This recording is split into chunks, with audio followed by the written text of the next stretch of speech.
एक सुनहरी सुबह एक काला कौवा एक सुंदर घर के ऊपर उड़ रहा था। बगीचे में एक लकड़ी की मेज थी जिस पर एक बड़ी सुनहरी चीज का टुकड़ा रखा था। कौए की आंखें खुशी से चमक उठीं। क्या स्वादिष्ट नाश्ता है, उसने सोचा। वह तुरंत नीचे उतरा, अपनी चोंच में चीज दबाई और ऊंचे आकाश में उड़ गया।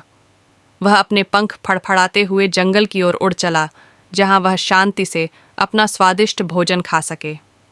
अंत में उसे एक लंबा पेड़ मिला और वह ऊंची शाखा पर बैठ गया, अपनी चोंच में चीज को मजबूती से पकड़े हुए। थोड़ी ही दूर एक चालाक नारंगी रंग की लोमड़ी जंगल में चल रही थी। उसका पेट भूख से गड़गड़ा रहा था। तभी उसकी नज़र पेड़ पर बैठे कौए और उसके मुंह में रखे बड़े चीज के टुकड़े पर पड़ी। लोमड़ी ने अपने होंठ चाटे। ये चीज बहुत स्वादिष्ट लग रही है, लेकिन मैं इसे कैसे हासिल करूं, उसने सोचा। फिर उसने एक चालाक योजना बनाई। लोमड़ी पेड़ के नीचे बैठ गई और कौए की तरफ मुस्कुराकर देखने लगी। शुभ प्रभात, सुंदर कौए, उसने मधुर आवाज में कहा। तुम सबसे अद्भुत पक्षी हो जिसे मैंने कभी देखा है। तुम्हारे पंख रात के आकाश की तरह काले और चमकदार हैं और तुम्हारी आंखें हीरों की तरह चमकती हैं।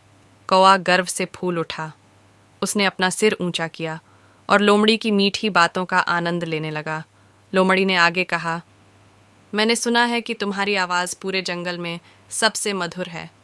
क्या तुम मेरे लिए एक सुंदर गाना गाओगे? कौआ लोमड़ी की बातों से खुश हो गया। उसने सोचा, मेरी आवाज़ सच में बहुत प्यारी है, क्यों ना मैं इसे दिखाऊं? उसने तुरंत अपनी चोंच खोली और जोर से काव काव करने लगा। ओह नहीं! जैसे ही उसने अपनी चोंच खोली, चीज़ नीचे गिरने लगी। चालाक लोमड़ी ने बिजली की गति से छलांग लगाई और गिरती हुई चीज को जमीन पर गिरने से पहले ही पकड़ लिया। तुम्हारे गीत के लिए धन्यवाद प्रिय कौए, उसने हंसते हुए कहा, और इस स्वादिष्ट नाश्ते के लिए भी बहुत धन्यवाद। इसके साथ ही लोमड़ी खुशी खुशी चीज चबाती हुई वहां से चली गई। कौआ पेड़ पर बैठा रह गया और उसे अपनी मूर्खता पर पछतावा हुआ। मुझे मीठी बातों में नहीं आना चाहिए था, उसने दुखी होकर सोचा। उस दिन के बाद उसने खुद से वादा किया कि वह कभी भी चापलूसी में नहीं फंसेगा। नीति: मीठी बातों में न आए, हमेशा अपनी समझदारी से काम लें।